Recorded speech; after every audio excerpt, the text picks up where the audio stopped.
We have done the counting. Over the past 14 years, you have had over 50 meetings. This is an unprecedented result. We enjoy relations of good neighborliness and friendship. Our relations are at their highest point. I firmly believe that this visit left a deep impression upon you. The close cooperation between Russia and China shows a high level that we have achieved. It was achieved through various means.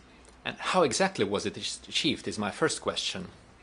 And the second question is, we published a new declaration, a new joint comprehensive declaration of Russia and China, saying we all stick to the principles of the UN Charter, defending its goals in their entirety. And of course, we defend the global world order. We are the victors of World War II. My question is, how should we defend the historical truth? How should we pass on that truth to future generations while not allowing anyone to distort this historical truth? These are my two questions for you. Thank you. First of all, I would like to thank you for the warm welcome that we enjoyed as we visited Beijing and as we visited the exhibition that you organized together with your colleague, Mr. Kondrashov of TASS. This was a very substantial exhibition, and I thank you for that. Speaking of the results that we have achieved in our cooperation, here's what I would like to point out. In the recent years, especially after the beginning of the events that we're currently witnessing in Ukraine, we keep hearing people say that Russia made a pivot towards Asia, that Russia changed its policy. No, Russia did not change anything. We did not pivot anywhere. The agreement which laid down the foundations of our cooperation with China, the basic agreement that helped us achieve today's results, the results which are quite impressive, I must say. According to different statistics, we have about 250 billion US dollars of trade volume, and we see great diversification. But let me repeat, it all started back in 2001 when we signed the basic agreement. It was back in 2001. We are natural allies and partners. We are neighbors. We share a vast common border. You don't choose your neighbors. This is a thing of history. Throughout centuries and during our interactions, we have elaborated a certain system of principles that we stick to in our relations. It didn't occur today, yesterday, or 5 years ago. We have been working on them throughout centuries. China is rapidly developing. China is getting an increasingly large share in global economy, politics, and international affairs in general.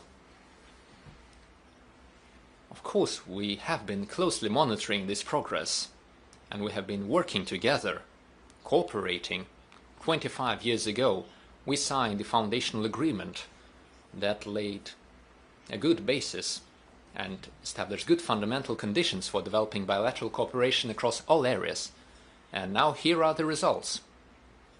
In the recent years, we have seen greater economic growth and diversification of the economies of Russia and China. We see new opportunities opening for us in various areas. I'm not going to enumerate all of them, but I will say that, most importantly, in the recent years, we have been paying more and more attention to the matters related to the new economy based on artificial intelligence, digital technology, the biological and genetic achievements, and so on. We have always been cooperating. This isn't a thing of the past 5 years. We have always had cooperation in the military sphere, and we shall continue this cooperation as before. Nothing new has happened here. These are traditions of our relations. Military and technical cooperation are important domains for us. We make new advancements in this area. This isn't something related to the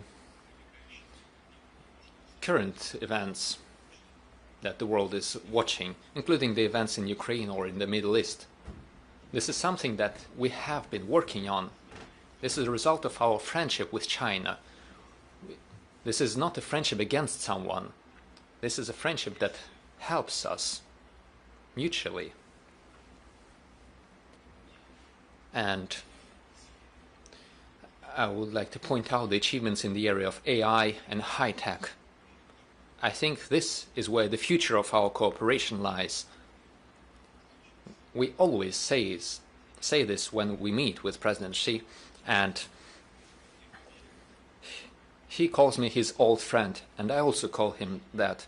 This is no exaggeration or figure of speech. We enjoy great trust and confidence. First of all, we are guided by our national interests, the interests of our countries, which coincide in many cases.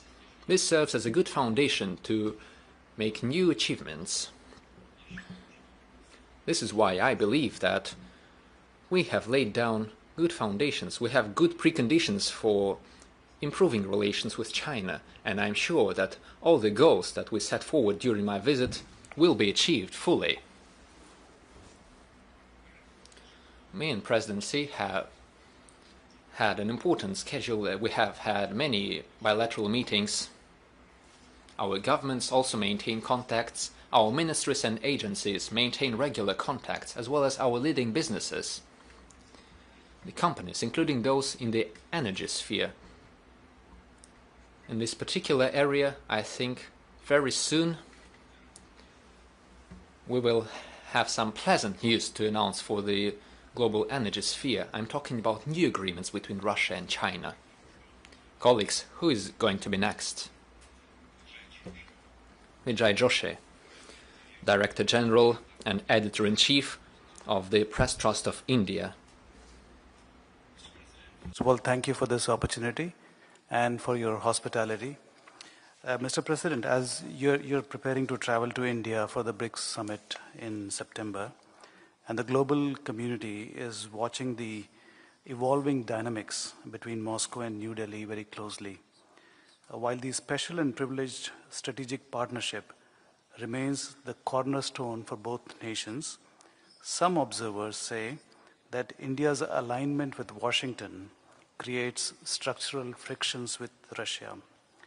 From your perspective, how will you serve to inject fresh momentum into bilateral relationship? What steps can be taken to ensure that Russia-India ties remain resilient against external geopolitical pressures? And how would you describe the India-Russia relations in this redrawn geopolitical landscape in your words, please? Thank you. You gave the description yourself, and it is true, we enjoy a special privileged strategic partnership. That is how I characterize this relationship. It did not occur yesterday or 1 or 5 years ago. This is something we've been working upon for decades. Back in 1947, when the Soviet Union established diplomatic relations with the Indian Republic, we have been doing everything to support the establishment of a new state, a new independent state. And I'm glad to say that thanks to the hard work and the talent of the Indian people, India has made great and important achievements in its development. We all know very well, all those gathered here must know that India is one of the leading economies of the world that shows the highest rates of economic growth. And this is not something that comes out of the blue. This is a result of hard work that the government has been doing under the leadership of the Prime Minister Modi. Because these rates of development have been demonstrated by India, while plans and strategies are implemented, formulated by Modi as the head of the government of the Republic of India. We are engaged in a lot of joint efforts, and we hope that in upcoming years we will reach $100 billion in mutual trade. Now it's about $58 billion or $60 billion, but we have all the foundations to work more actively and to reach more ambitious goals. And we are not only talking about our plans in energy, including nuclear energy. Kulam NPP is now being constructed, and new platforms will emerge in terms of hydrocarbons. We will be continuing working together. We have one of the largest investment projects into the Indian economy in your country, and we will be doing mutual investments. Everyone knows that India is very active in the pharmaceutical industry, and our economic operators are ready to propose a lot of interesting projects. I'm not going to enumerate all of the initiatives, but we have already outlined long perspective plans that are of interest for both India and Russia. Your question seemed a bit strange to me. You said that the cooperation between India and the US creates difficulties in the relations between Russia and India. I don't think that this is the case. Distinguished colleague, why would you think that? We're ready, we're glad that India is developing its relations with all the countries. It's a great country, 1.5 billion people, a large economy, the largest democracy. As many people say, of course, it is only natural that it develops its economy in accordance with its interests, with those countries that it deems necessary. Another thing is that the US are trying to put pressure on India in some matters, for example, when it comes to cooperation with Russia on some tracks, but everyone has understood that putting pressure on Narendra Modi, that has the largest population in the world, is detrimental for international relations and for bilateral relations. It doesn't matter where this pressure comes from. We don't see any negative consequences. I think that we can come to an agreement with all the participants of this process. And as of today, there, I would say, are no serious repercussions emanating from this state of affairs. We're developing our ties with India and will continue doing that, and we deem India to be a very reliable partner. James Jordan, representative of the U.S., the Associated Press Agency, please. Thank you. Please be as genuine as you can. Organization of this gathering. It's always fascinating to hear President Putin's views on many global matters. I've been here for 3 years now, and it's always an interesting experience, so thank you. President Putin, yesterday hundreds of drones were launched into Russia from Ukraine. Some struck a naval base nearby, some struck an oil depot nearby, causing a plume of smoke over St. Petersburg, your home city. Flights were also disrupted into the airport here. More broadly, the Russian economy has dipped recently. Your personal approval ratings have also dipped. And the US says the invasion has become a strategic disaster. Those are the words of Marco Rubio. He also added that Russia won't achieve its war aims by military means alone. Given this, is it still logical to pursue your war aim of controlling the whole of the Donbass region, or are you ready to make a deal? Thank you.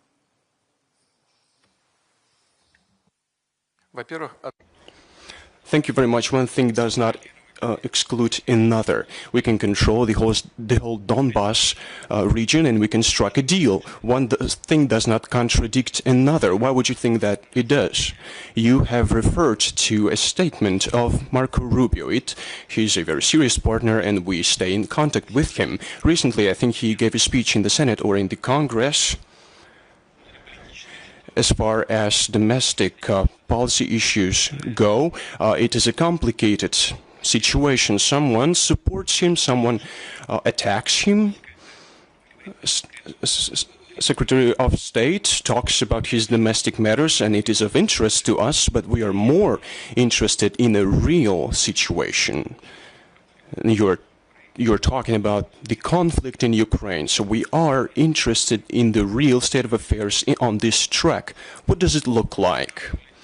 It looks as follows.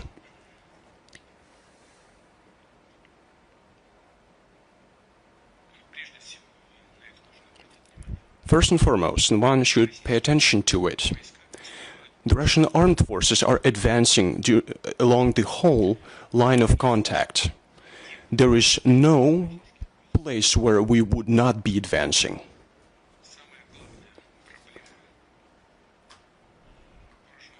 The most important problem or issue of the Ukrainian armed forces is a critical lack of personnel, of servicemen.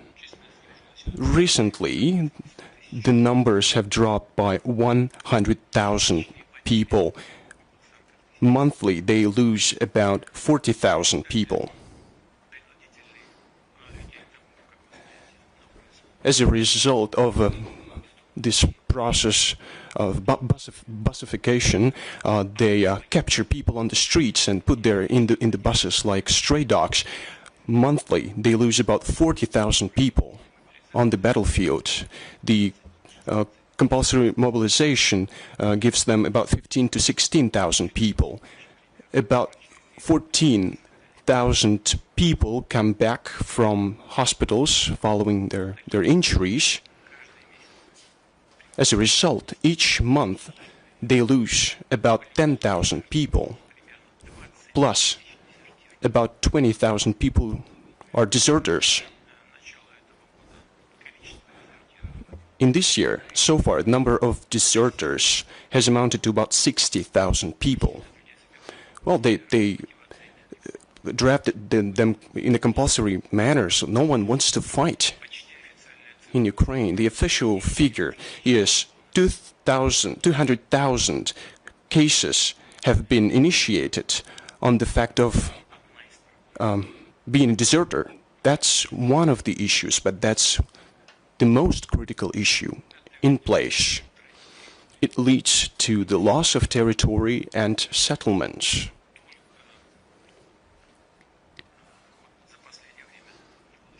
Recently, and I'm not going to give you the exact number of settlements because I'm afraid I can make a mistake, but about 2,440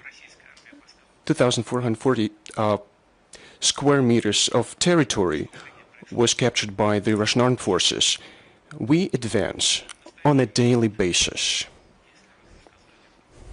You talked about the Donbas region.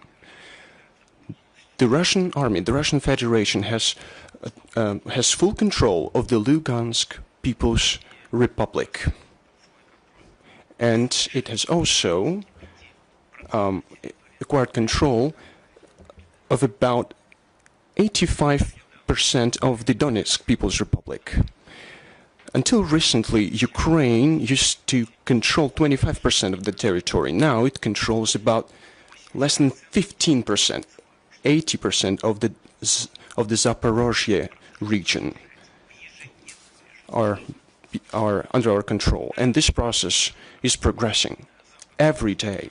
Of course, Western sponsors are supplying great numbers of drones of different models, long-range drones to Ukraine. Some are able to penetrate our air defense systems. But Russia has an effective and efficient air defense system. Of course, we have to update it, to modernize it, to strengthen it, but Ukraine does not have the system at all. They have separate components of this system, but they don't have the system as a whole. They have Patriot systems and other systems, but there's a great lack of them. But they don't have a unified system in place. They don't have any strike capabilities. the likes of which Russia has. I'm talking about hypersonic missiles, cruise missiles, land base, sea base, air base systems. I'm talking about all of them. And there's another thing that is maybe the most important thing that I'd like to talk about. The Russian people is full of patriotism and is willing to do everything for the victory. That's the main prerequisite for achieving all the goals and tasks of the special military operation. The list of questions that I deem important should include one other thing, one other condition, namely the presence of one's own scientific, military and personnel base for solving all the issues to supply everything that is necessary for the Russian Federation. And this base is being strengthened month in, month out. And of course, it is at the foundation of all those accomplishments that I have just referred to.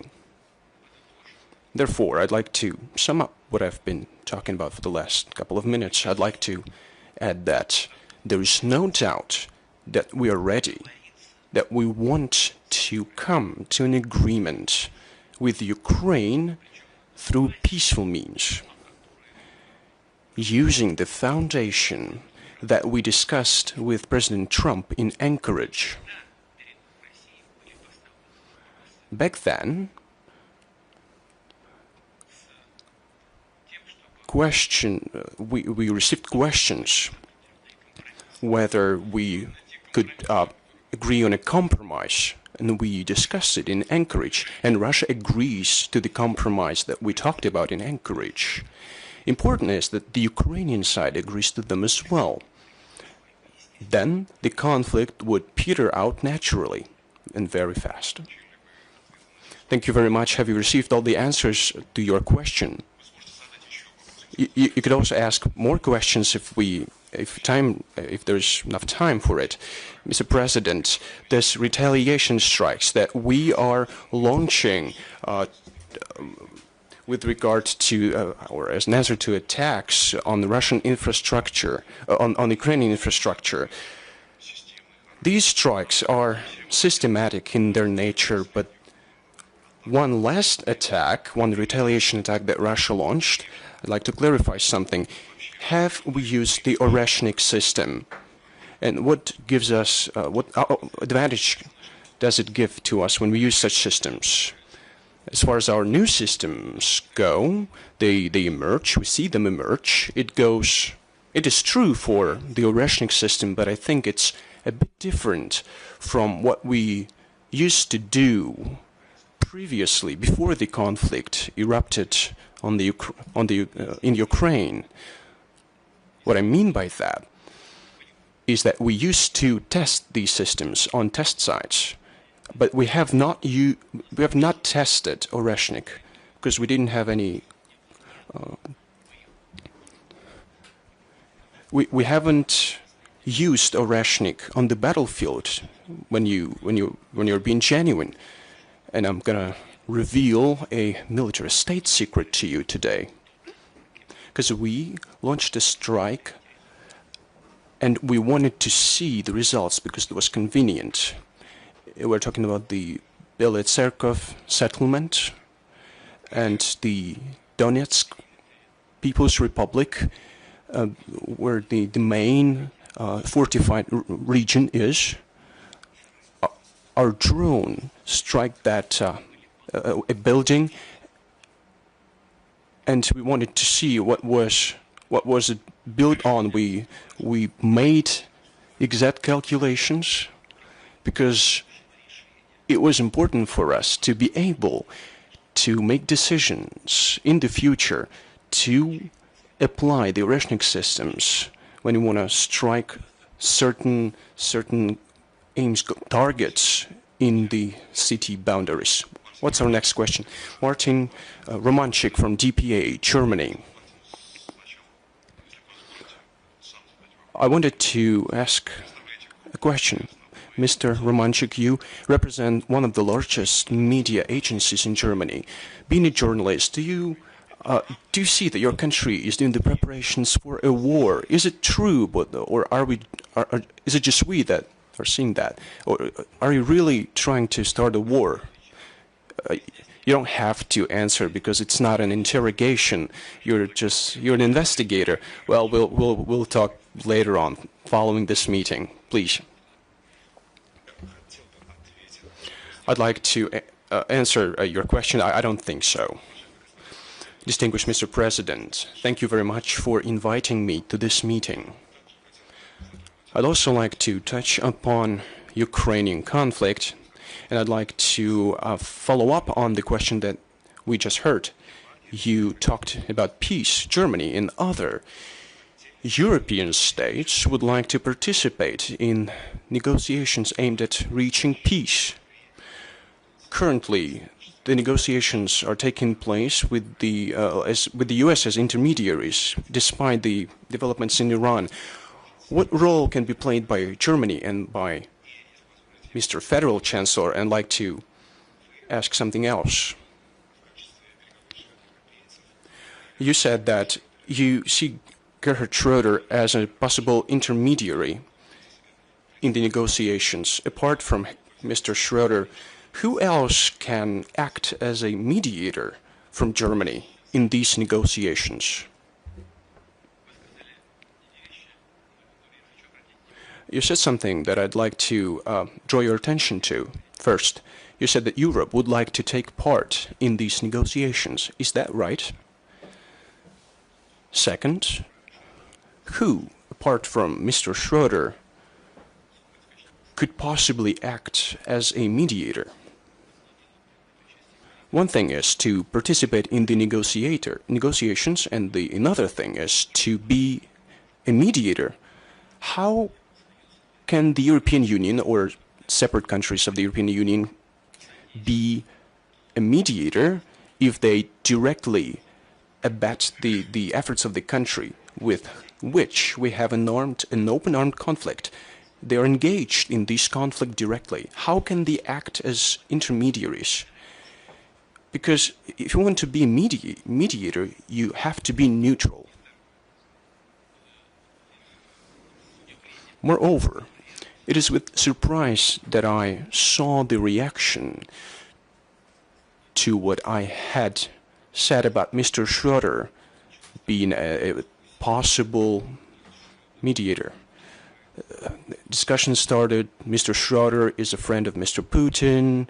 No, Mr. Schroeder is not a friend of Mr. Putin. He's a German statesman, one of the best to my mind, because he has his own opinion and he's brave enough to advocate his stances and positions. We don't see many politicians today that have similar qualities and similar character. Today, what we see in Europe is that the situation is quite complicated in terms of energy. But it is Mr. Schroeder who was building the infrastructure, for example, Nord Stream pipeline. Why? To provide the German economy with cheap, reliable supplies from Russia. It's more than that. He did not just ensure the supplies. He could provide that economic operators, the economic entities, bear mutual responsibility. We have good relations, that's true, but more important is that he pursues the national goals of his own country, but moreover, you can trust him. That's the main issue, the main essence.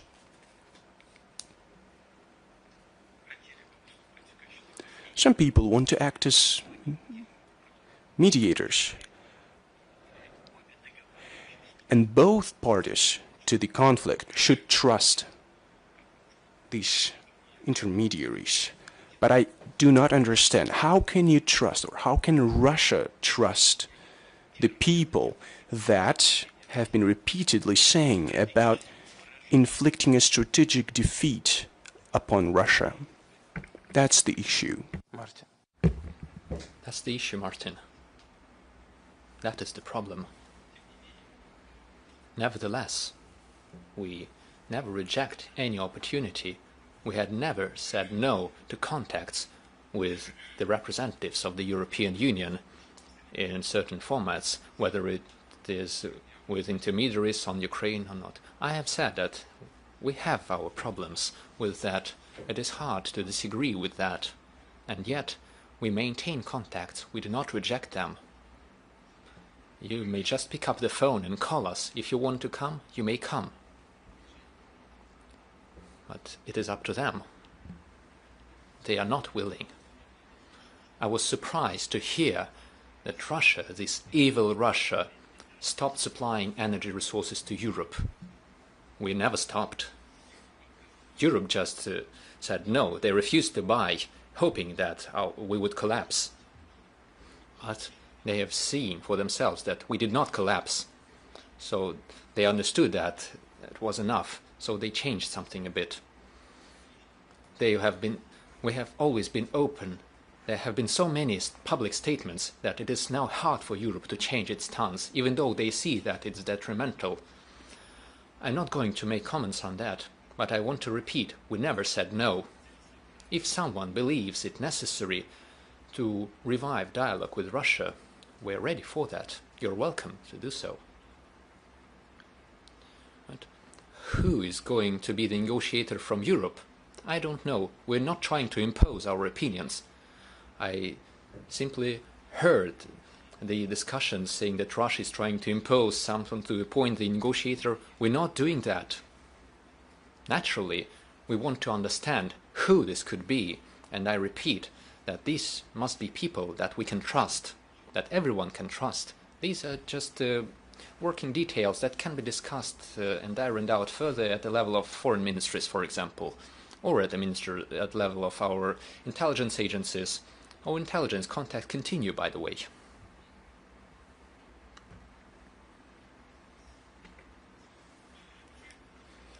You mentioned Nord Stream, Mr. President. Currently, at the Economic Forum, we have members of the AfD party, Alternative for Germany. They speak out in favor of Russia renewing energy supplies through Nord Stream pipeline. What do you think about this political party and their result at the local and the federal level during the elections? What are your expectations of the party Alternative for Germany? What is your attitude to that? Thank you. On my part, it would not be very appropriate to give my personal opinions for political powers in the Federal Republic of Germany. We're aware, and I am aware, of the fact, correct me if I'm wrong, but this is how I've been informed. I know that AfD is currently ranking first in the rating of political parties of Germany. It overtook the Christian Democrats, and they have made great leaps, and they are far ahead of the Social Democratic Party of Germany. I'm not going to make any comments. I will only say one thing. In my view, this is all due to the fact that the leadership of this political party is capable of stating their clear positions in the interests of the German people and the German economy. They are not afraid to speak about that openly, and they are ready to fight for it. This is reflected in their political ratings and results. What is going to happen next and how things are going to progress on the political arena of Germany, I don't know, and I don't want to make any forecasts or predictions. Speaking of the views, we welcome all political powers of the Federal Republic of Germany, all those willing to restore and develop relations with Russia. Whether it is the AfD party or any other political force, we are open to working with everyone willing to work with us. Here's someone wishing to work with us, Belarus. The Belarus information agency Belta Mr. Andrei Mohor. Good evening. Mr. President, thank you for the opportunity to have this genuinely open discussion of the topics that concern everyone, not just those gathered here. The relations between Russia and Belarus, as stated many times, can serve as a benchmark for international relations, seeking balance between integration and the preservation of national sovereignty. Even in the Eurasian Economic Union, we don't see such levels of cohesion and cooperation. In your view, how can we overcome the looming crisis of trust in relations with old partners, our partners, who sometimes act with a view to destroy the relations? You're talking about the crisis of relations. Yes, the crisis of trust with partners from the post-Soviet space. In particular, I'm talking about the events currently taking place around Armenia. I see. There is nothing unnatural here. The political forces backing the current Prime Minister of Armenia have been openly saying this for a long time. There is nothing inherently bad about it. They're using certain Western standards and views the European standards. I believe that any sovereign nation has the right to choose their own priorities, the way they see fit for the development of their own country and to reinforce their independence, sovereignty and economy, first of all. It is up to them to choose the relevant standards and partners. Here's what was the cause for our concern. It is the fact that Armenia adopted a law to begin. By the way, Mr. Lukashenko pointed that out. I even forgot about it. But this is the name of the law on the beginning of the process of joining the European Union. That's okay, nothing special. However, Armenia, as I said, and as discussed in Kazakhstan when I met my counterparts, Armenia is a member of the Eurasian Economic Union. We have our different standards, different technical rules and regulations, different agricultural standards, different transportation and logistics rules. There is a vast number of differences between us. I wish that in the future we could iron out all the differences in the standards of and the technicalities and the logistics and so on. There is a great number of technicalities which are very important for economic development. I wish that someday the standards of the European Union and the Eurasian Economic Union could coincide. That would create a vast economic space, as said by President de Gaulle, from Lisbon to the Urals and further to Vladivostok. But it is currently not possible. It is technologically impossible at this point. We have incompatibilities between the free trade areas of the Eurasian Economic Union and the European Union. So this is what concerned us. Armenia adopted a law, not just idle talk, but a law. So we asked our Armenian colleagues to make their choice. What direction are they going to take? This would define the future of the markets and the ways that the regulations would work within the Eurasian Economic Union. Just like in the EU, we have disputes and discussions on each matter. Sometimes we even go as far as to having very heated discussions. Sometimes every comma, every point matters. In practical terms, we're interested in the future of our interactions. This isn't just about energy resources, although it's an important component, one of the few components we have left as we coordinate our common policy. It is the common energy market. Even our colleagues in Germany are concerned about Nord Stream, naturally. This is a very important area, and in the post-Soviet space, within the Eurasian Economic Union. This is also very important. This is the only thing we asked, to make a choice. Even Prime Minister Pashinyan himself, back in the day, or I'd say very recently, he said that he believed it necessary to organize a referendum on this issue. We only have one thing to ask: do that as soon as possible. That's it. We don't have any claims against them. We maintain good relations with Armenia, and we will maintain them, whatever the decision they take. That's it. Speaking of other countries, irrespective of the technical difficulties, we always find an agreement with the countries on the post-Soviet space. For Armenia specifically, it was Russia who insisted, at the request of Armenia, that they become a member of the Eurasian Economic Union, keeping in mind that in a number of parameters the Armenian economy did not really fit the common context of our space. But now they decided that they should think about a different direction. We don't mind that. They are free to do so.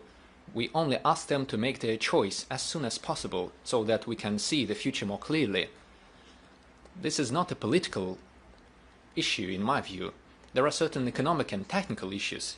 That's right, and I hope we will deal with them. Speaking of Nord Stream and energy, by the way, as you know, Nord Streams have been destroyed, exploded. But there is one line of the Nord Stream 2 pipeline which is still intact. We could launch the supply of gas tomorrow. We could provide natural gas to Germany from Russia at first notice. It's a matter of just pushing the button and the gas will go. But it will require a decision by the government of Germany. We have an existing contract between Gazprom and their partner in Germany. Contacts are still there. They maintain contacts. Gazprom never rejected that.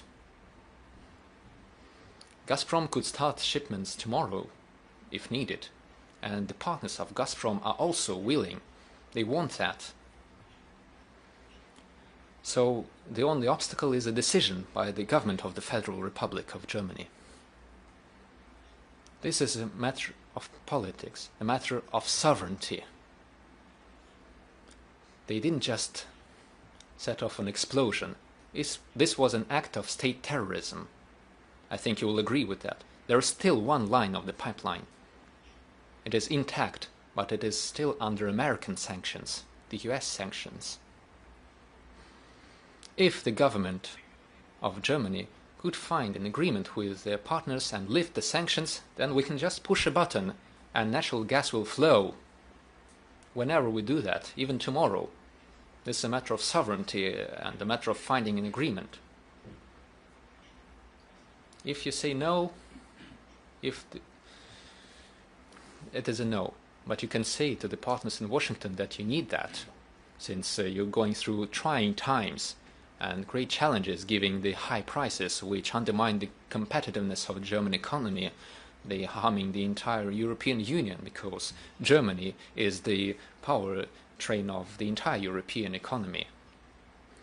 You may say that you need the system, or perhaps you can find a solution and find a peaceful resolution by explaining the seriousness of the situation. That's all it takes.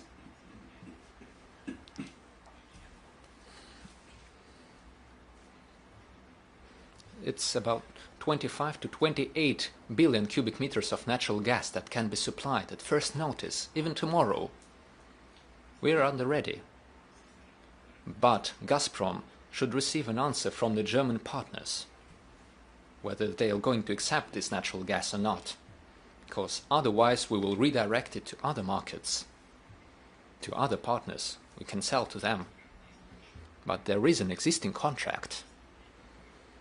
And it is not Gazprom who is not complying with the contract. Gazprom is at the ready. It is the German partners that is not taking the Russian gas, because they have their orders from Brussels and from Berlin not to accept Russian natural gas. A ban. That's it. Let us continue. Next, please. MENA Agency, Egypt. The Middle Eastern Information Agency. Shukrat Aref. Thank you very much, Mr. President, for inviting me to take part in this dialogue. My question is, what is your view of the role of President al-Sisi in establishing stability in the Middle East? What role can Egypt and Russia play in order to de-escalate the tensions in the Middle East?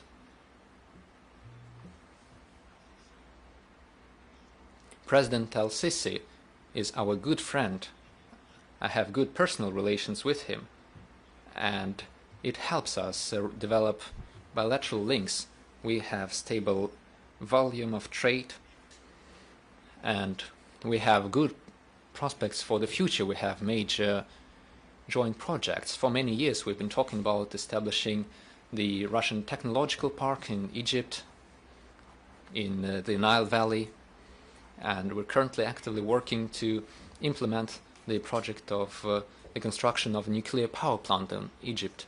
And I hope that it's currently 2026, and by 2028 the first energy block of the NPP will be launched. We're working very actively on this track. We attract a great number of local professionals and specialists in construction. This is a major project. We actively work in other areas as well. We have trusting relations in the area of political cooperation and international cooperation. We highly appreciate the efforts of President al-Sisi to settle all the situations in the Middle East. Currently, against the backdrop of the events taking place around Iran and the Strait of Hormuz, we forgot about the tragedy of Palestine, but it is still there. It is still there. And the President of Egypt has always made a great contribution trying to find a just settlement for the problems related to Palestine. And naturally, I would like to emphasize the Russian Federation believes that the fundamental solution to this issue is the establishment of a full-fledged Palestinian state.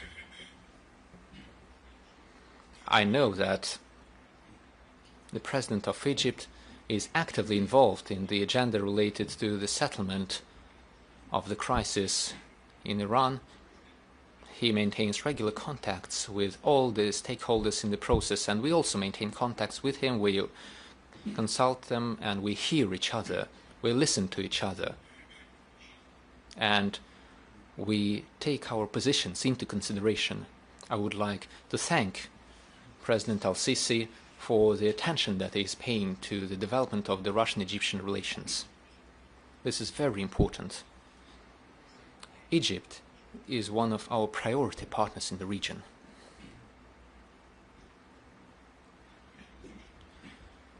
It was Spain who was speaking of Middle Eastern conflicts. We have José Manuel Sanz Mingote of the FA Information Agency, please. Yes, thank you very much. I would like to thank our friends from TASS Agency. Thank you for your hospitality.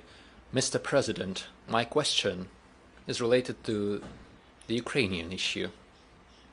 What is stopping us from achieving long-term peace in Ukraine? What are the obstacles for discussing all the legitimate concerns of Russia related to the conflict? We can see, and you have mentioned that there has been progress, but it takes a very long time. It goes very slowly, especially speaking of Donbass. We have seen numerous attacks on both sides.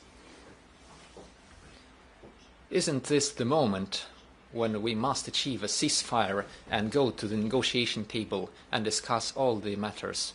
Perhaps the European Union and the European countries, under these circumstances, cannot serve as intermediaries, but they can help. They could help in finding a solution to this issue. Thank you very much. I believe that, yes, it is true, the European Union could try and help us find a solution. I believe that the solution shall lie within the framework of the agreements reached in Anchorage. The Ukrainian side is very well aware of that. There is one more point. Back then and before Anchorage, Russia was asked whether we were ready to accept a number of compromises. And I remember when I came with a visit to Anchorage, I told President Trump that we were ready, and I gave him the details about the agreements and these compromises that we could reach. They should be accepted by the Ukrainian side. That's what is important. But you have to take into account the domestic policy situation. I don't think that Kiev is ready for it. If we achieve peace there, the fight for power in this country, the economic situation against this backdrop, all this will change radically. And I think that the authorities are not interested really in the cessation of hostilities, because then people in power would hardly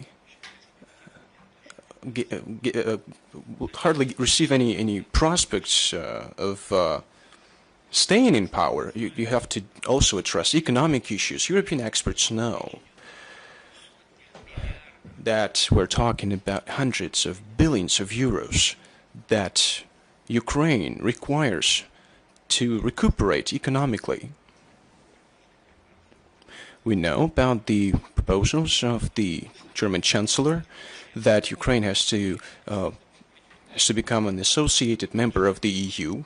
It does not concern us. We would mind if the EU turns into a military bloc. That is what causes concern. But when we're talking about economic integration, associations, we don't mind. But European experts know what the cost of such an association would be. And European agriculture experts know that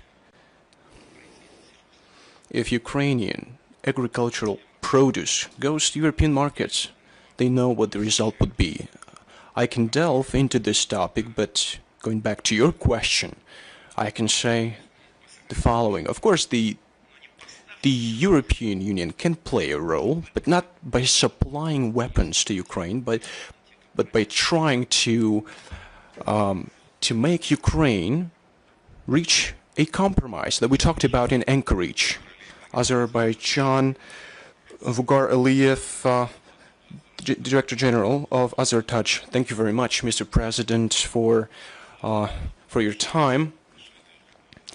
I'm going to ask a question about the relations between Russia and Azerbaijan. How would you assess the prospects of relations between Russia and Azerbaijan?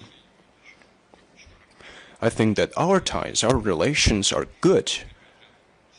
They're friendly, and they have been friendly, always. I'm talking about the economy, about politics. A couple of years ago, we signed a strategic cooperation treaty, and we are developing our relations. President Aliyev makes great efforts to fill this treaty with substance, and we see that in certain areas of our cooperation. I think that we have aggregated investment to the tune of $10 billion. And we have a lot of enterprises with Russian capital working in this country. We closely cooperate in the humanitarian domain, and there is a large number of Azerbaijani nationals working in our country, and they make remittances to their country, and we are trying to organize it in a civilized manner. There are a lot of issues, matters that are of mutual interest. In logistics, we know about the North-South International Transport Corridor. Of course, it has now slowed down because of the events in Iran, but it is of mutual interest to both countries, and we're very thankful to President Aliyev for providing assistance in sending humanitarian aid to Iran. The Azerbaijani side has demonstrated its efficiency in this regard and responded to our requests. It is very important, it was very important to mitigate the situation.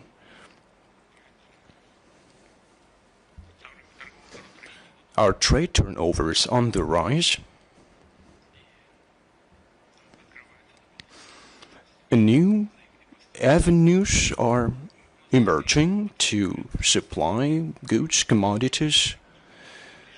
There are some areas that I think we cannot talk about yet. I'm talking about the energy sector first and foremost. I'm going to meet President Aliyev and we will talk about it in detail. I think that the two countries are establishing the relations in a positive manner. Thank you very much. Colleagues, who's next? Kyrgyzstan, the Kabar Agency. Mr. Shemirtaliyev, thank you very much. Mr. Kondrashov, Mr. President, thank you very much for the opportunity to be here. Thank you. I'd like to ask you two questions. Mr. President, the President of Kyrgyzstan said many times that the Central Asia should become a region of peace and live in good neighborly relations with everyone. The selection of Kyrgyzstan to the UN Security Council was a very important event for our country and for the whole region. In your opinion, what role can be played by the Central Asia in strengthening the international security in the upcoming years? This year, Bishkek hosts the SCO summit amidst growing challenges and instability. What joint initiatives within the SCO are priority initiatives Russia thinks for strengthening the regional stability, security, and what can Russia propose? What initiatives can it propose during the summit? As for our initiatives that we can put forth during the summit, we're going to be aiming or be guided by the initiatives of Kyrgyzstan, that is the host country of the summit. We know that the President of Kyrgyzstan and all our colleagues are hard at work thinking about it. Our competent government bodies are in close contact. Our foreign ministries, our economic agencies are closely cooperating and they're coordinating these processes, and I'm confident that necessary compromises will be reached. Generally speaking, we hope that it's not going to be about words only, but there will be progress.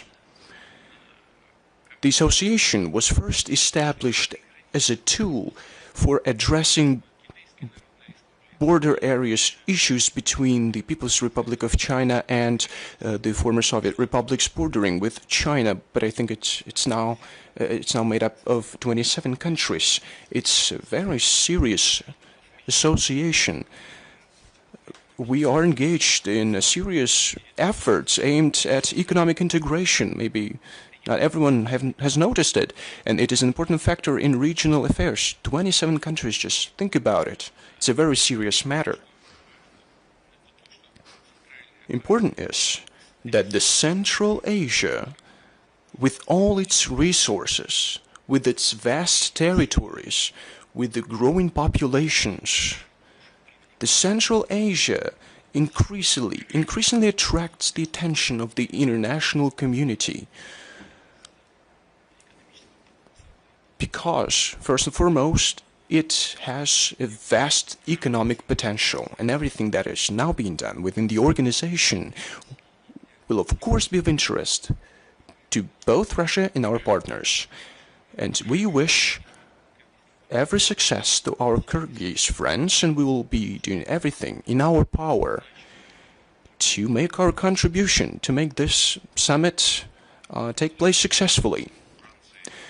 France and Great Britain. Let's start with France. The France press main managing editor, Petersburg. Please, you have the floor. Good evening, Mr. President. I have a short question with regard to Ukraine. Mr. Zelensky, the economy, I'm going to touch upon it. We see that there are certain difficulties because military expenditures have grown because of the special military operation. Is it possible that the Russian economy will withstand these difficulties? My second question is about Mr. Zelensky. If you are going to negotiate with him to sign a peace treaty, what would you say to him? And do you think that he's a legitimate leader of Ukraine? Whether Mr. Zelensky is a legitimate representative of Ukraine, I would say that lawyers should deal with this issue, should answer this question, should analyze this in detail. Of course, if we reach this stage of signing documents, it's not our whim. You understand? Any country in our position should sign documents of this kind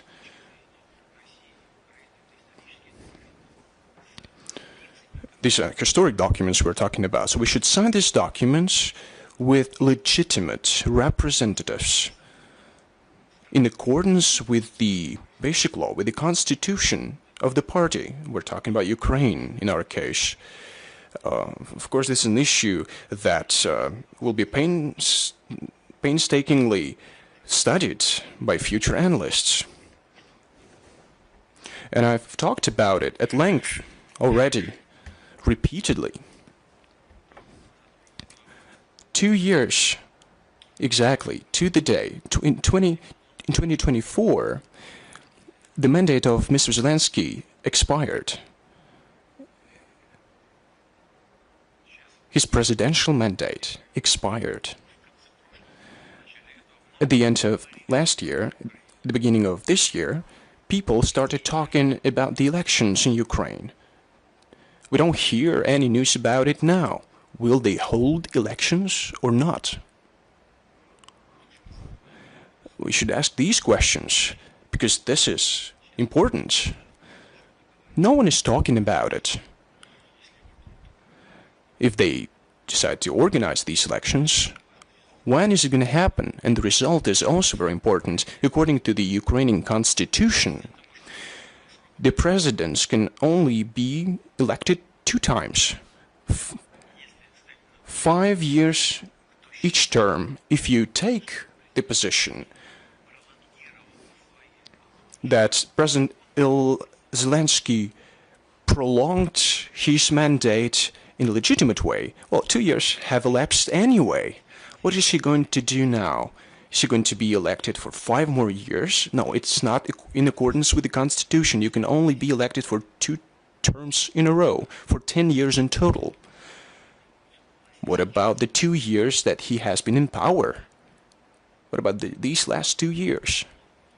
There are a lot of questions in this regard. But if it so happens that we sit on the table and are ready to sign the relevant documents, if there's a wish to use peaceful means to put an end to this conflict, and Russia wants to do that, so if that happens, we'll find the people who would sign the relevant documents. It's important that they are willing to do that. It is very important, but it's a question for the lawyers.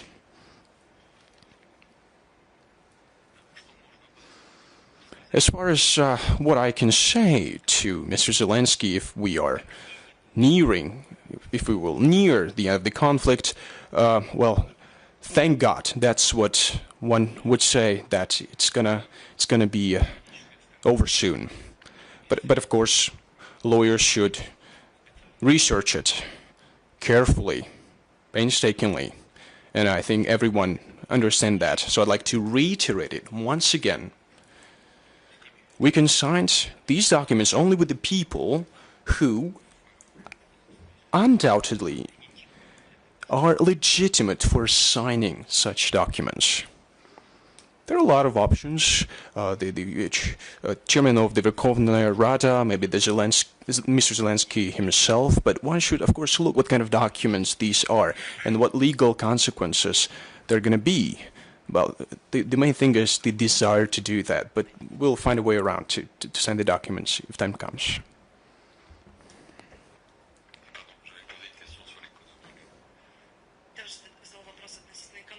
I also asked about the economy, if you remember. As far as the economy goes, I remember Mark Twain's words. I think that was Mark Twain. I think the rumors about my death are hugely exaggerated. I think that was a joke that he made at one point. Now, we remember the forecast that Russia will lose on the battlefield. I also remember the then President of the United States. He used to say that the Russian economy was shattered. Was torn to shreds. But you have to look at the real trends, at the real state of affairs, the real state of the economy. The economy of the European Union over the last 3 years has grown by how many percent? Don't even think about it. It's about 3%. What about the Russian economy? It has grown by 10%. It's more than it's a threefold difference. The leading economies, Germany, for example, less than 1%. Last year, the Russian economy grew by 1%, and it continues to grow.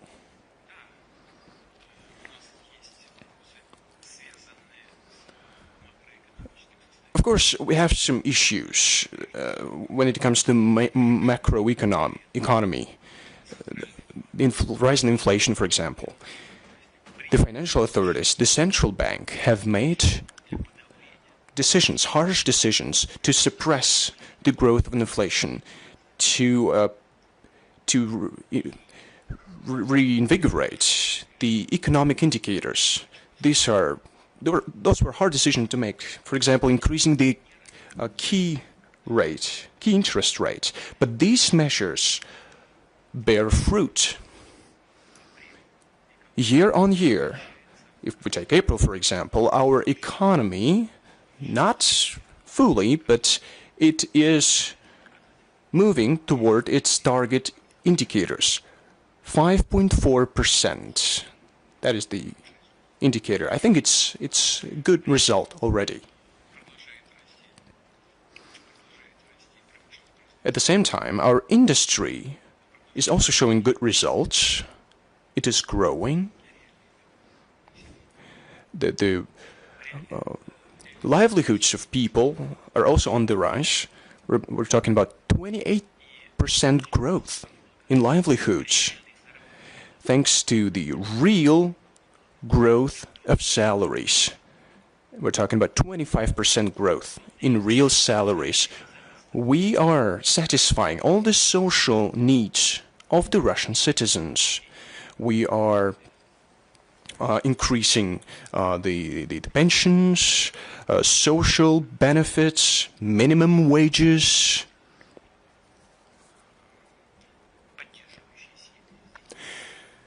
Different measures to support large families. By 2030, we were planning to decrease the number of people receiving less than the living wage. We wanted to decrease this number of people by 7%. But we have already achieved this task. Now it's 6.7%.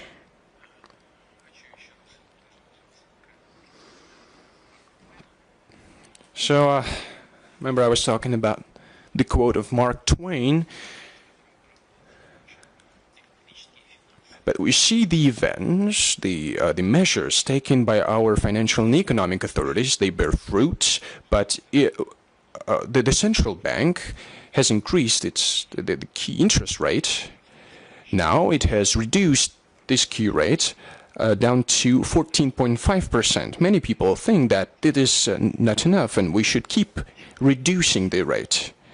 I'm not going to comment on it because it's going to take a lot of time. I'm always listening to this discussion between the economic bloc of the government and the central bank. But we are achieving results, and we deliberately made that understanding and mindful of the fact that the volumes of investments to the capital would reduce. With such high interest rates, of course, we will see a decrease of investments, but we did that deliberately. We tried to cool down the economy. One could say that we cooled it too much, or one could say that we didn't do enough, but these were deliberate steps.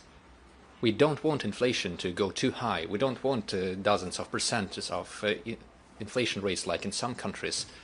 We don't want hyperinflations. We are fighting for the health of the Russian economy. And I would like to draw your attention to another important fact.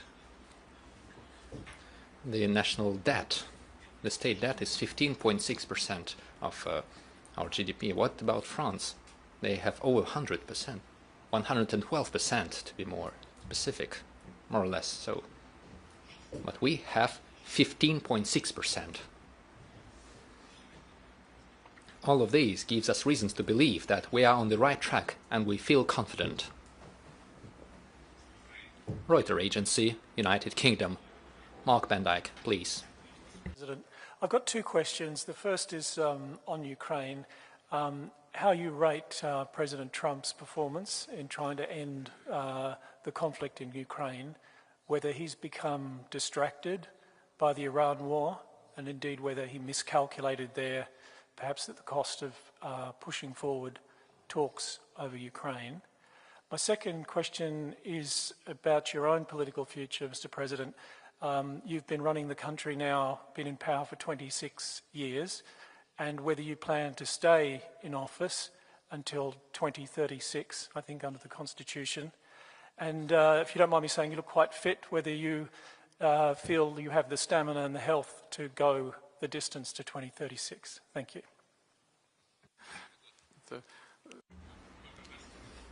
Only God knows whether I'll have the health, whether I and you and all gathered here will have the health to live until tomorrow, the day after tomorrow, or even solve the tasks that we're faced with and to achieve the goals that we're setting.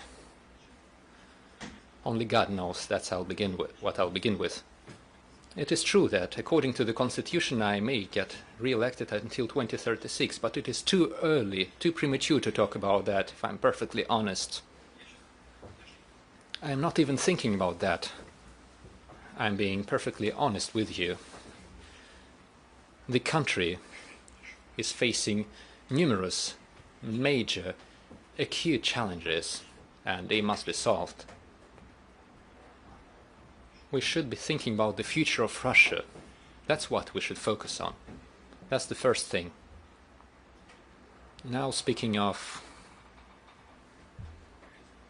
the Ukrainian track and speaking of what was done by the President of the United States in his attempts to settle the conflict, I already said, and I believe that there's nothing bad in repeating this. I think that President Trump is sincerely trying to settle the crisis in Ukraine.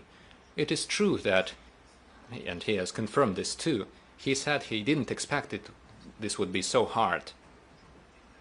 Perhaps some steps and some things don't seem too complicated, but as soon as you start getting involved into that, when you delve deep into the problem, it turns out that there are too many unknowns in the process, and they matter.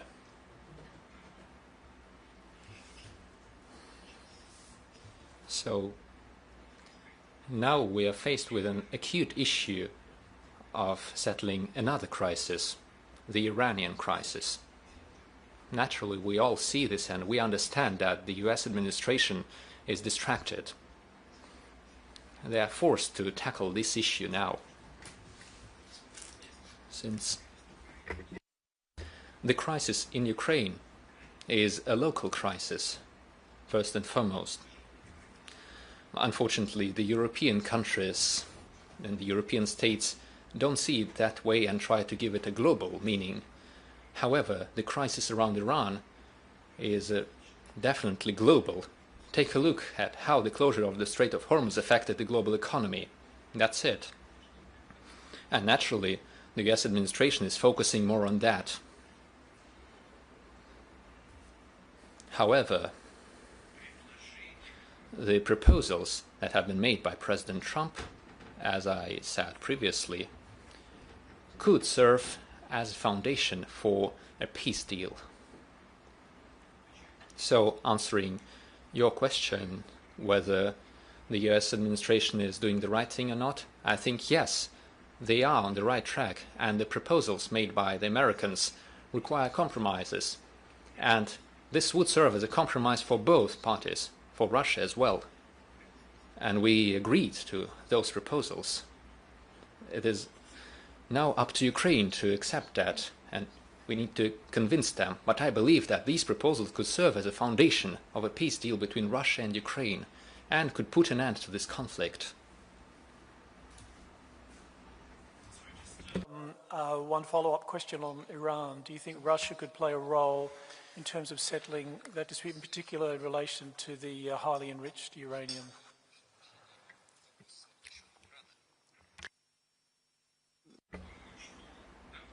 I think we don't want to impose our services upon anyone, but our proposals are known to the US administration. They are known to our Iranian counterparts and partners. In 2015, Russia did play a positive role, a quite positive role. Back then, we relocated the enriched uranium to the territory of Russia from Iran, and this served as a foundation for the JCPOA. The crisis was resolved, and the then US administration supported such steps. We implemented all of that, and we de-escalated the tensions. So then what happened? There is uranium in the territory of Iran. No one's denying that now. And what happens now? The uranium should be subject to IAEA control, and the entire global community, including the United States and Israel, from this moment on become part of the process of eliminating the highly enriched uranium, because this is under their control. The IAEA controls on paper, but everyone is involved in the IAEA activities. So we have the uranium. Here is the uranium, here is the volume, here is the quantity, here is the control regime, and here is the enrichment process. We have such capacity now too. We could do that and reduce the enrichment rate. But it is up to all the parties to take a decision. If they are willing to find a solution, we can do that. We did that before, and we are ready to do this now. We have good, trusting relations with Iran. This is a friendly state for us. As you know, we are carrying out the Bushehr construction project. We constructed a nuclear power block, and we continue the construction work. I believe that the Iranian leadership and the people of Iran trust us. They fully trust us. By the way, in the future, this uranium could be used, well, when we reduce the enrichment, this uranium could be used for peaceful purposes, for the nuclear power and other nuclear projects in Iran under the IAEA control. At least this is one of the ways of finding a solution. And in this sense, Iran, I think, could be satisfied with this solution. And all the other stakeholders, if they have any suspicions, they should also be satisfied with such a resolution. We would present the uranium, it would be openly and transparently relocated and put under control. Then there would be no issue, as I see it. I could be misguided, but I don't see what could be the problem here. Moreover, so originally this wasn't this year, but originally everyone agreed with this plan. But then the position started to harden, and we said, all right, if you say no, we won't impose ourselves. But our proposals are still there, and we are ready to provide assistance like we did back in 2015.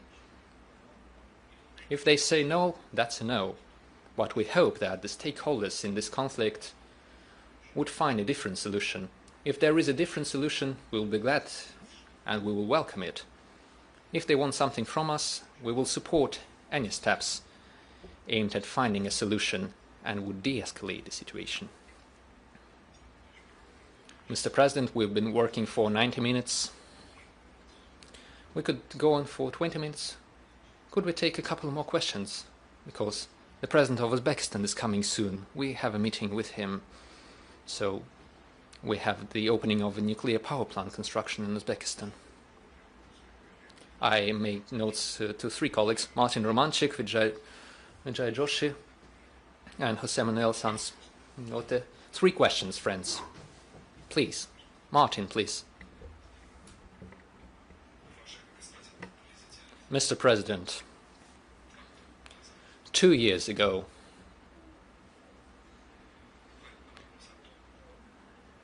you were answering the question of whether Russia was going to attack NATO, and you said this was nonsense.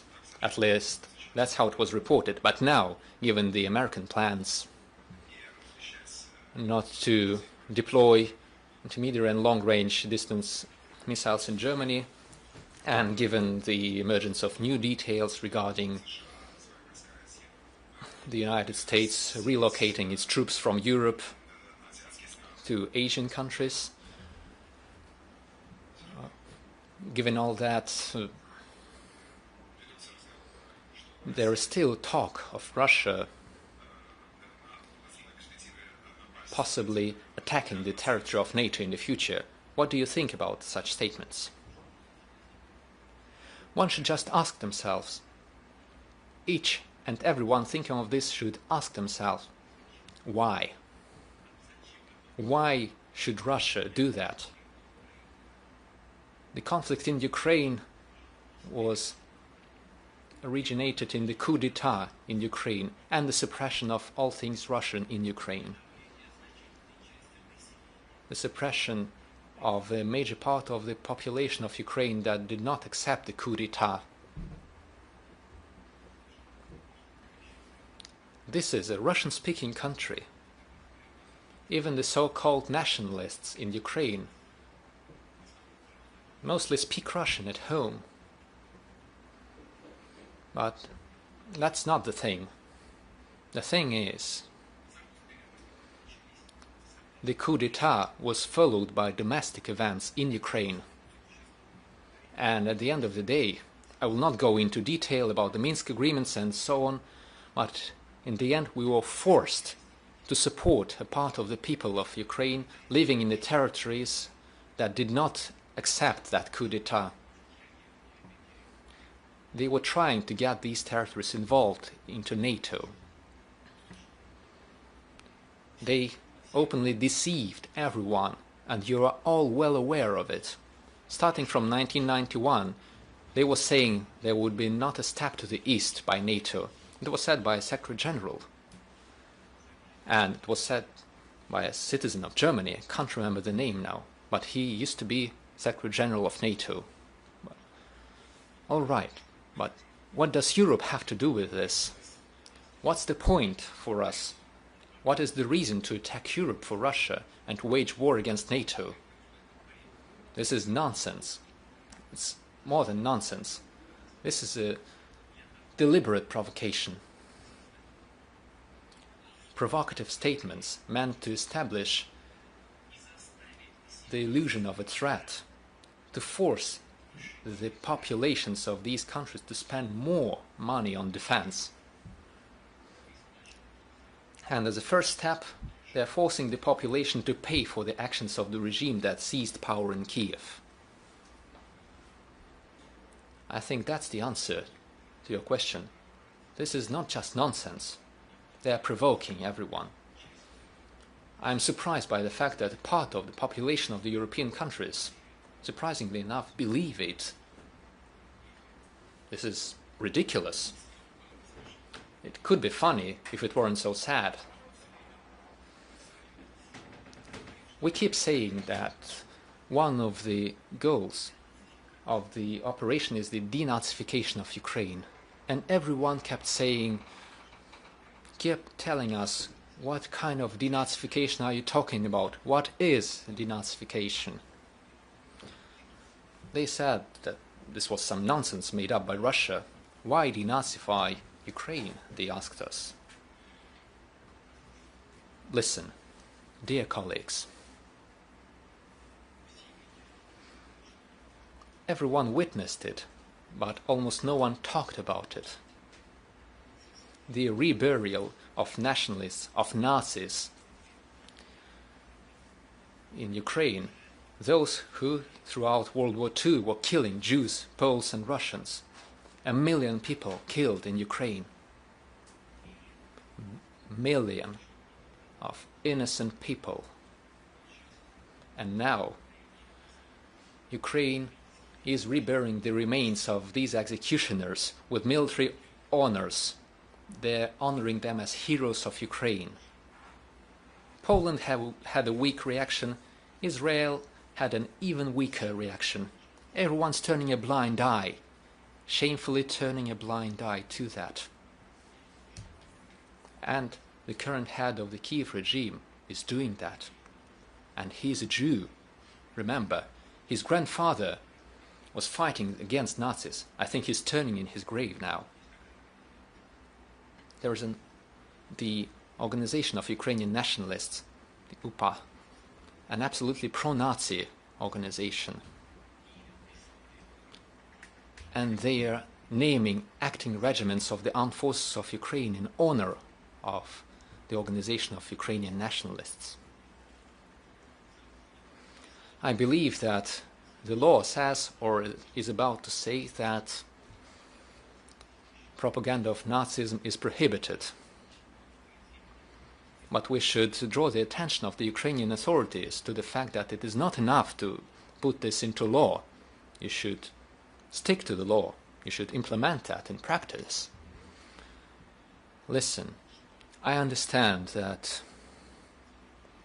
the so-called collective West is not willing to see a stronger Russia.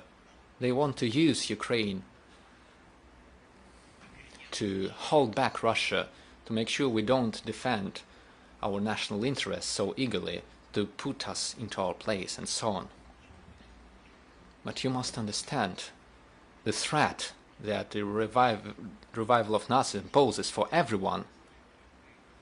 The weapons from Ukraine are crawling all over the world. That's a fact.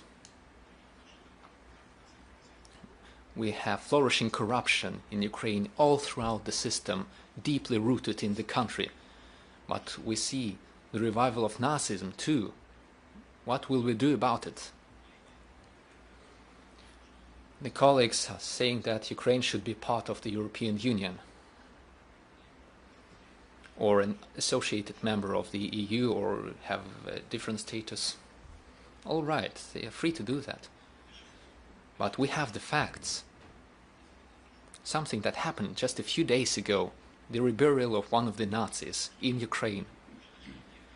He personally killed Roma, Jews, Poles, Russians, 1 million people. These people are reburied with military honors and deadly silence everywhere. I understand that they want to use everything in the fight against Russia. Some countries want so. But this is a threat for everyone. Remember that.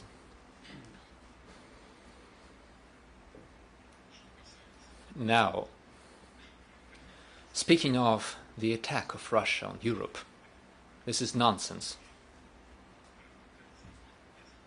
This is a way of provoking and fooling your own population to get more finances, to get more money for the fight against Russia, to secure the funds for the militarization of their economies.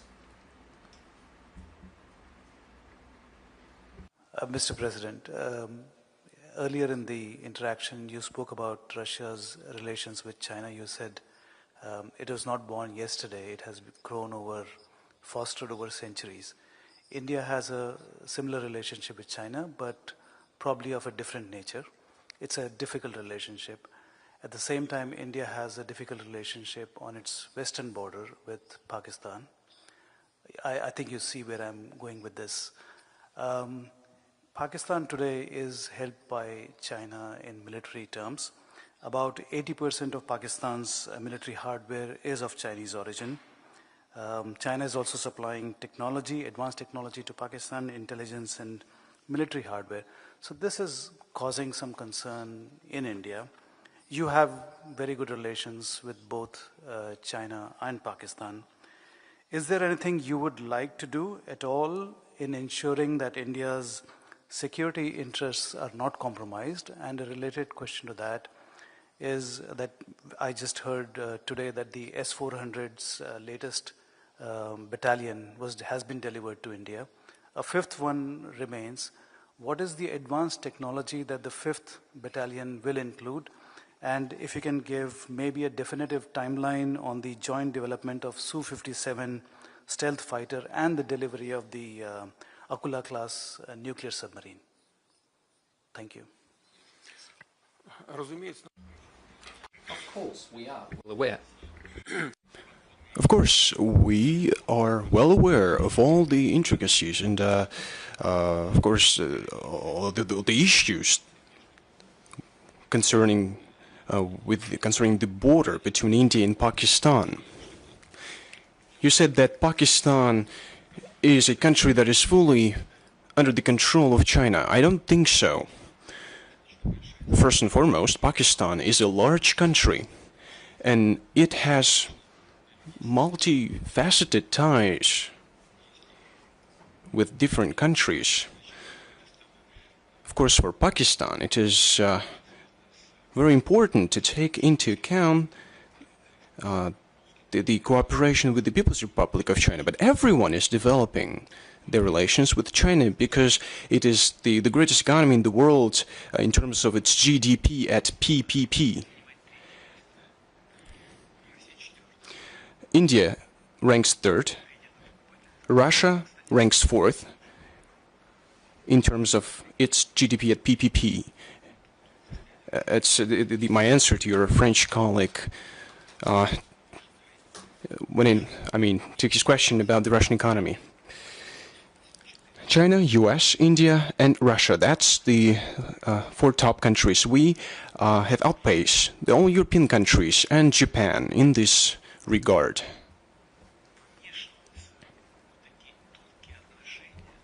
These are delicate, multifaceted relations between India and China, and interfering into them. It's not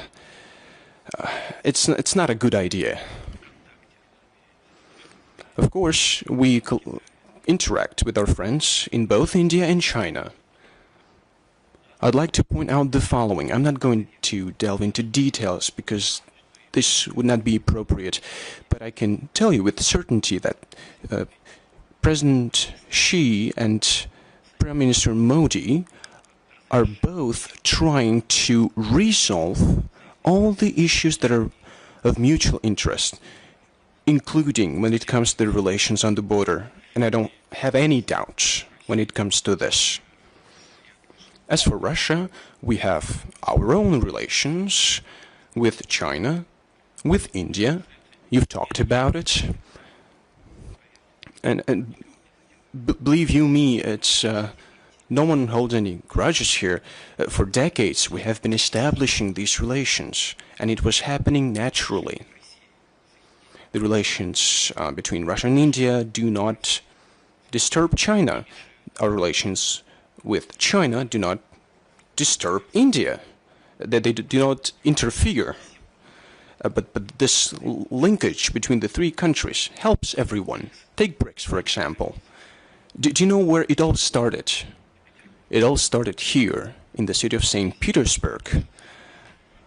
At one point, I suggested that leaders of India, China, and your humble servant meet here. And that's how Russia, India, China was established.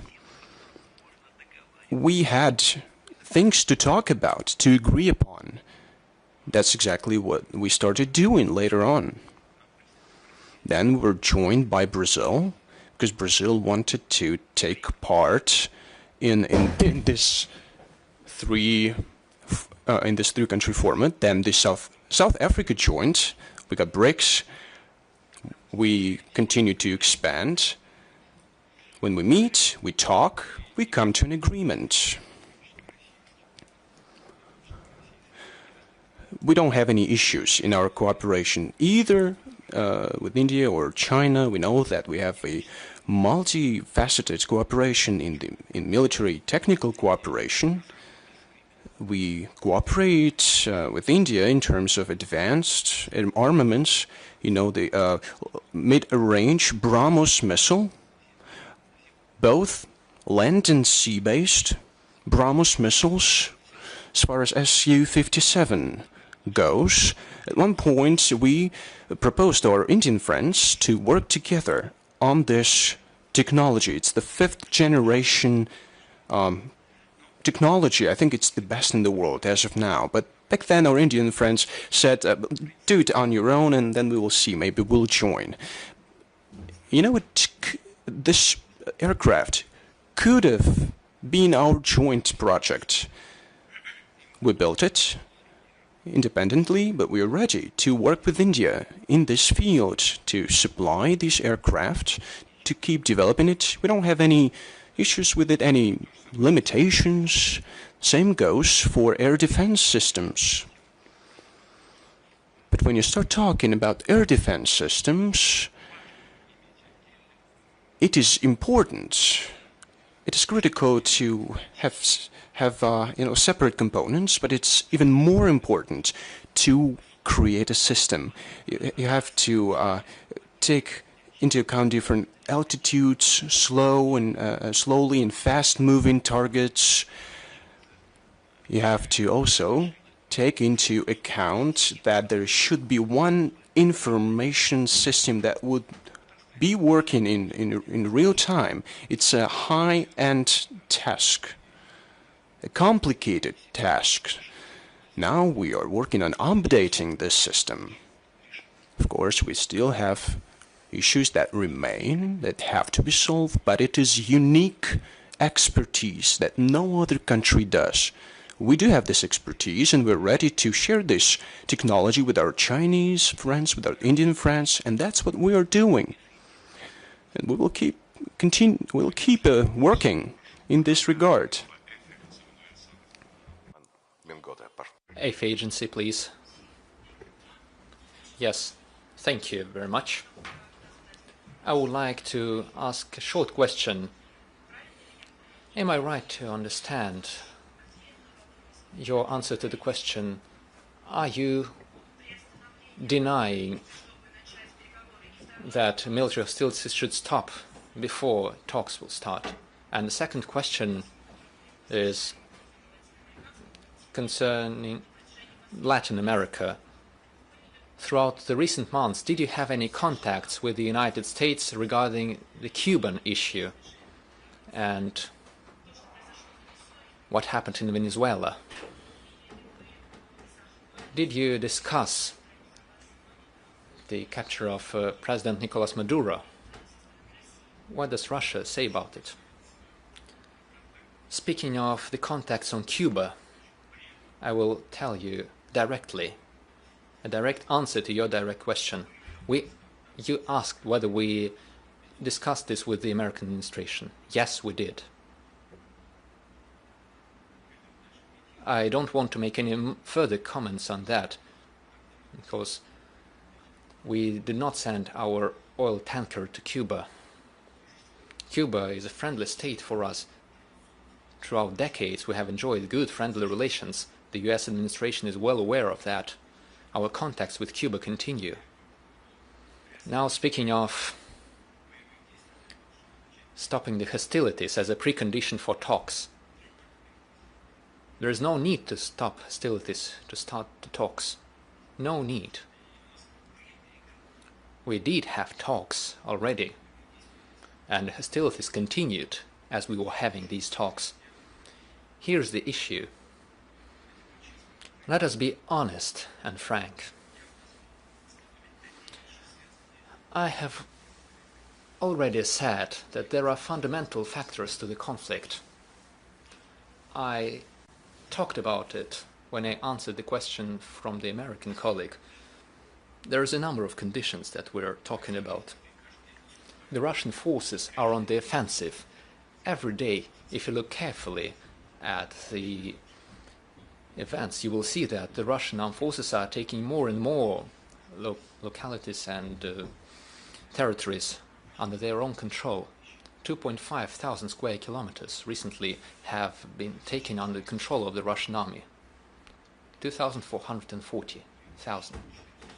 2,440,000 square kilometers. Under these conditions, Ukraine would prefer that we stop the offensive. Take a look at the Zaporozhye region. We take 1.2 or 1.3 square kilometers every day, or 800 square meters. We go deeper along the front line. Of course we want to stop that, but it would be better to stop the war itself, accepting the compromises that were discussed in Anchorage. That's the better option. Please. Just a follow-up question to Russia's relationship with its European neighbours. Associated Press reporting has tracked 191 incidents of malign or illegal activity across Europe since 2022.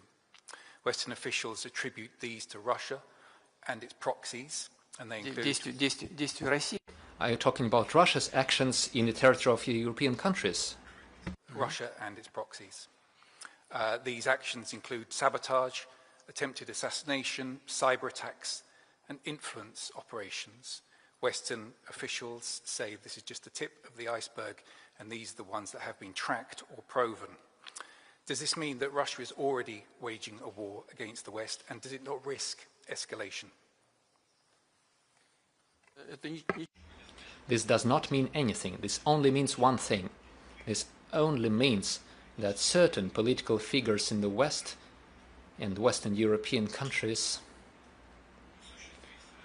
are trying to enact aggressive plans against the Russian Federation.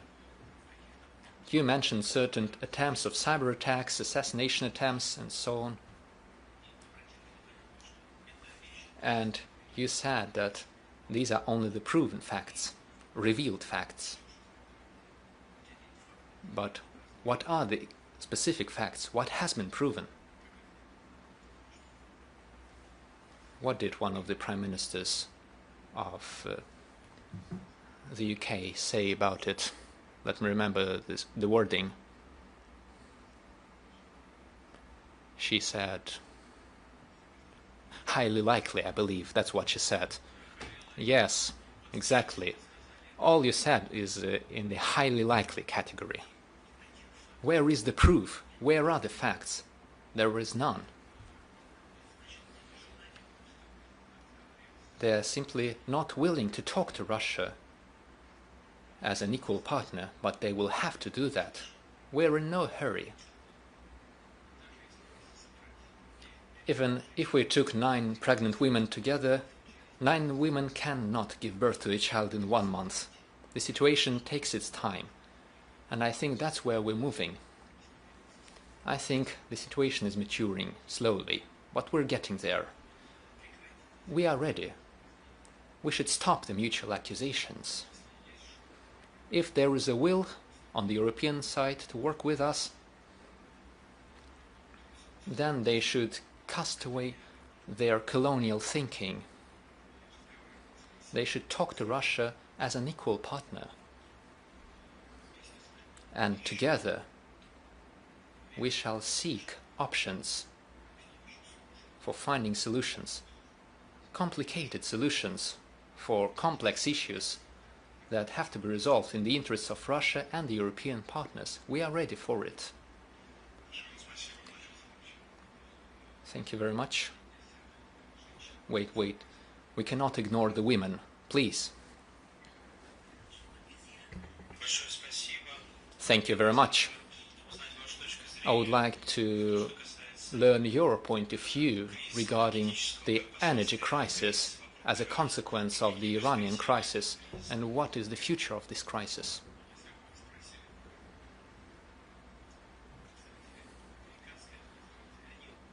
Even if we ask the US administration, they wouldn't answer that. I don't think they have the final answer to this question. But there is no doubt that the people of Iran has proven that its interests should be taken into account as such crises are resolved. The people of Iran have shown cohesion and their will to fight. This is a factor that undoubtedly should be taken into account as we find a solution to this crisis. Naturally, this is a politically complicated situation for us, given the fact that over the past decades we have established very good neighborly and friendly relations with the Arab countries and the countries of the Persian Gulf. We maintain contacts with our Iranian friends, and we have always emphasized throughout these contacts, from the very beginning, we have been saying, especially since this took place during the Ramadan, we said that we called upon our Iranian friends to refrain from any military actions against other Islamic countries, especially during the holy month of Ramadan. However, the logic and the dynamics of the events were different. We believe that the efforts of the US administration and the efforts of President Trump and the consistent position of the Iranian spiritual leader aimed at defending the national interests of his country and aimed at seeking compromise. And we do see that both sides are seeking such compromises. And so we hope that this would end up in a positive result. The conflict would be over. If there is anything that Russia could do, we are always ready to provide assistance. If not, we would only welcome the end of the conflict along with everyone. These are mere speculations, saying that Russia is presumably the only stakeholder and the only beneficiary from the rising prices of energy resources. It is true, the prices are rising. We see that and we understand it. However, to a certain extent, our companies do benefit from that. But this is only temporary and short-lived. We are seeking long-term, stable relations with everyone based on mutual interests, and in this case, our interest is ending the conflict as soon as possible. We welcome the fact that, despite certain difficulties, a ceasefire has been established, a certain truce, and we do everything we can to assist in resolving the conflict in general. We maintain contacts with all our friends. Let me repeat, we will do everything we can, and if needed, we will provide our assistance in order to end the conflict. That's it. Thank you very much. Thank you very much, Mr. President. Thank you for this open and frank talk. I wish you all the success.